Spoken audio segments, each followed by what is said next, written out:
Next piece, topic is the subject. Title. The world to come, seeing it now. Okay.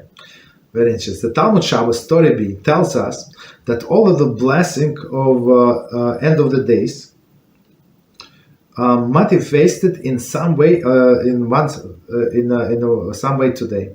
Thus, if one asks, is it possible to catch a glimpse of paradise? The answer is yes, on Shabbos. Right? So, sadness is another name for heaven. Shabbos. Apologize. Shabbos is another name for heaven. Even now, we refer to it as a semblance of the world to come, because we celebrate it only one day a week.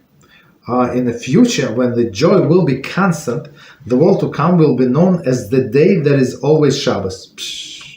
Right, and that's what it says. There are even songs about it, like the day that is always Shabbos.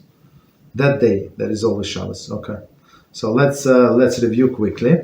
So Talmud Shabbos tells us the blessing end of the days manifested in some way today. So it says, can you live in paradise in Gan Eden in this world? Absolutely.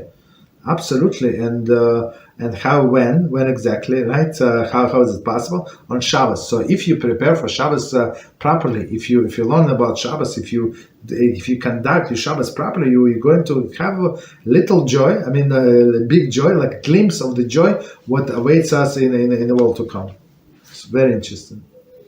So again, Shabbos is another name for heaven. Okay, maybe seventh heaven. I don't know.